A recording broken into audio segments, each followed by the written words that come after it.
ఏదైతే మీరు చేసిన ఆరోపణ తప్పు అని తేలిందని చెప్పి చంద్రబాబు నాయుడు గారి మీద, ప్రభుత్వం మీద, కూటమి ప్రభుత్వం మీద ఒక పక్క ప్రజల్లో ఒక రకమైన వ్యతిరేకత ఏర్పడింది.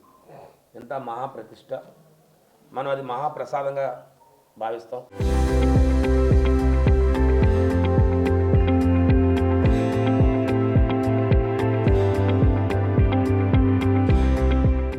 అదే తిరుపతి లడ్డు అంటే మన మీద ప్రసాదంగా కాదు, అది మహాప్రసాదంగా, దాని పట్ల మనకున్న విశిష్టత అలాంటిది అని వారు వచ్చి ఖచ్చితంగా వారు వచ్చే దాని మీద ఉన్న ప్రతి ఒక్క ప్రజల్లో విపరీతమైన ఈ ప్రభుత్వం మీద ఆగ్రహం కలిగించింది.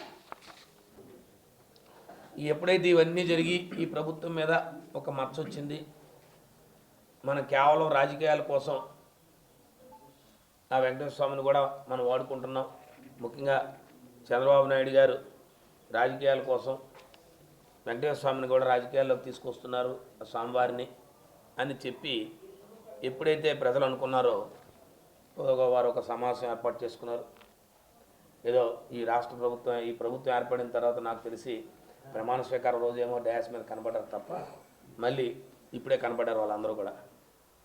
కనపడితే మరి నేను ప్రత్యేకించి చెప్పక్కర్లేదు, దాని మీద చాలా ఆ వేదిక మీద ఉన్న వాళ్ళ తాలూకా ఆలోచనలు కానీ, భయోందోళనలు కానీ, వాళ్ళు ఆ రోజు ఆ పత్రికా సమావేశం ఏర్పాటు చేసిన ఆ పరిస్థితులు ఈ రాష్ట్రంలో ఉన్న ప్రజలందరూ కూడా ఈ సోషల్ మీడియా ద్వారా చాలా తేడతలమైంది. ఇప్పుడు కొత్త రాగాన్ని ఎంచుకున్నారు. అబ్బే అవేం కాదు, హార్పిక్ కలిసిపోయింది, బాత్రూమ్ క్లీన్ చేసేది కలిసిపోయింది, కలిపేశారు, లేదు నెయ్యే వాడలేదు, లేదా పామాయిల్ వాడేశారు, ఇంకా ఎలాగైనా దీంట్లో మనకి మసకబారిపోయాం, మచ్చొచ్చింది, భక్తుల విశ్వాసాలు మనం దెబ్బ కొట్టాం అనే ఒక ఆలోచన వచ్చిన తర్వాత వాళ్ళు ఇప్పుడు ఏం చేయాలా? క్షమాపణ చెప్పాలా. మొట్టమొదటి వాళ్ళు చేయాల్సింది ఏంటి? ఆ సమావేశం ఏర్పాటు చేసి ఏం చెప్పాలా? మేము వెంకటేశ్వర స్వామి వారి మీద మేము చేసిన ఆరోపణలు తప్పు, ఆ స్వామివారి లెంపలేసుకుంటున్నాం, ఈ ప్రజలకు క్షమాపణలు చెప్తున్నామని చెప్తారని మనం ఆలోచిస్తే, వాళ్ళు అది కాకుండా వాళ్ళు చెప్పిన మళ్ళీ కొత్త ఆరోపణలు ఏంటి?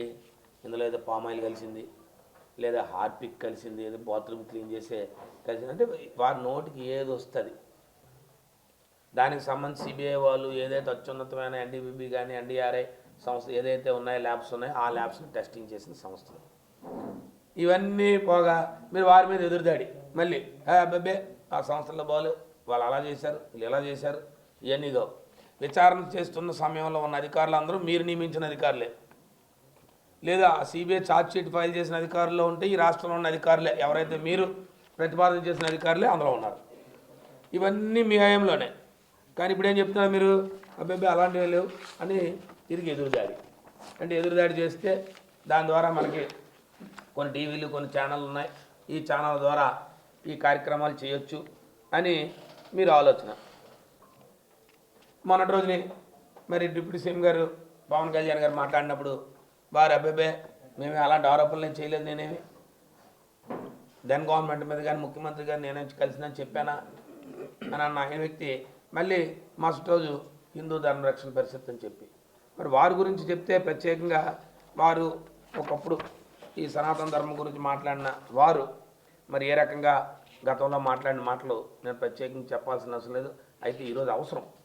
ఎందుకు చెప్పాల్సిన అవసరం ఉందంటే వీరు చేస్తున్న దుష్ప్రచారం ఎలాంటి దుష్ప్రచారం అంటే మరి ముఖ్యంగా పవన్ కళ్యాణ్ గారు మాట్లాడుతున్న మాటలప్పుడు ఆయన విశ్వాసాల గురించి చెప్పారు.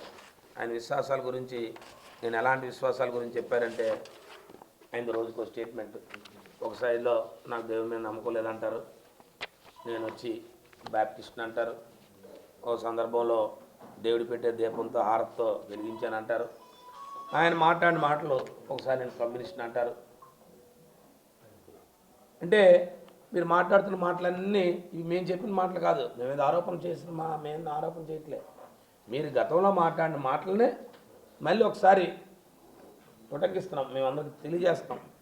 మీరు ఏదైతే మీరు ఈరోజు మాట్లాడుతున్న మాటలు భక్తులు, విశ్వాసాలు, మీరు చెప్తున్న సనాతన ధర్మం, కానీ మీరు గతంలో ప్రతిపక్షంలో ఉండేటప్పుడు ఆనాడు ఓ పార్టీగా మీరు అధ్యక్షుడిగా ఉన్నప్పుడు మీరు చేసిన మాటలు కానీ మీరు ప్రజలను ఉద్దేశించి చెప్పిన మాటలని మేము వాళ్ళు ఉటంకిస్తున్నాం.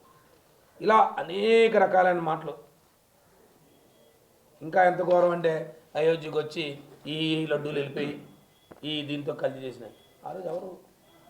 ఆ రోజు దాన్ని తయారు చేసింది ఎవరు? మైహోం రామేశ్వర గారు, మాజీ టీటీడీ సభ్యుడు. అలాగే ఇప్పుడున్న టీటీడీ సభ్యుడు సౌరభ్ గారు, అత్యంత బీజేపీకి ఉన్నవారు. వాళ్ళు ప్రత్యేకంగా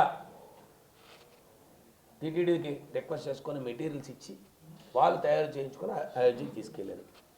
దాని మీద కూడా ఆరోపణ. అసలు అంటే ఎవరు ఏమి చెప్పరు. ఈ రాష్ట్రంలో ఉన్న ప్రజలందరూ కూడా మనకున్న సోషల్ మీడియా ద్వారానో లేదా మనకున్న టీవీల ద్వారానో మనకున్న పత్రికల ద్వారానో చెప్పేస్తే అయిపోతుంది. ఎందుకంటే 2024లో నమ్మారు కదా, మన ల్యాండ్ టైటిలింగ్ యాక్ట్లో జగన్మోహన్ రెడ్డి భూములు తీసుకుంటాడంటే నిజమే నమ్మారు కదా. ఇవాళ అదే కార్యక్రమం మళ్ళీ మనం చేస్తున్నామంటే అమ్మమ్మ మన మీద గొప్ప కార్యక్రమం చేస్తున్నామని అనుకుంటున్నారని చాలామంది చెప్తూ ఉంటారు. మీరు ఏం చేశారు? కేవలం పాస్ పుస్తకాలు మార్చిచ్చారు అంతకు తప్ప ఏ విధానం మారలేదు, ఏమీ జరగలేదు. అది మీకు తెలుసు. ఇప్పుడు రైతులందరూ కూడా వెళ్తున్న రైతులందరికీ కూడా ఆ విషయాలన్నీ కూడా కొత్త విషయాలన్నీ తెలుస్తూ ఉంటాయి. అంటే ఎందుకు చెప్తున్నామంటే మీరు ఒక విష ప్రచారం అంటే మీరు ఏం నమ్ముకున్నారంటే మీరు ఏదైతే ఈ ఎన్నికల్లో ఈ ప్రభుత్వంలోకి వచ్చేటప్పుడు మీరు చెప్పిన హామీలు కానీ లేదు ఎన్నికల్లో మీరు చెప్పిన అభివృద్ధి సంక్షేమ కార్యక్రమాలు కానీ ఇవేవి మీరు చేయలేకపోయి మీరు అమలుపరచలేక ప్రజలు ఓ పక్క నుంచి తీవ్ర వ్యతిరేకత, దానికి డైవర్షన్ పాలిటిక్స్, ఎవరు అన్నపోయినా అన్నారనో లేదా అన్న దాని తప్పును వెనక్కి తీసుకున్న వారి మీద దాడి చేయడం, వారి ఇళ్ళ మీద దాడి చేయడం, వారి ఇళ్ళ మీదకి వెళ్ళి మహిళల మీద దాడి చేయడం, ఇది కొత్త సంస్కృతిని ఈ రాష్ట్రంలో తీసుకొచ్చారు.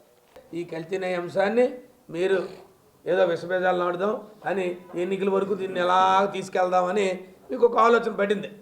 ఎందుకంటే మీరు విచారణ సంస్థలను అనేస్తారు, మీరు పెట్టిన అధికారులు ఇచ్చిన రిపోర్ట్ను అనేస్తారు. అంటే ఇది ఒక రాజకీయ అంశంగా మీరు తీసుకోబోతున్నారు. లేదు మీరు ఈ సూపర్ 6 హామీల్లో మీరు అమలు చేయని హామీల గురించి అడిగితే 0 వడ్డీ ఇచ్చారా?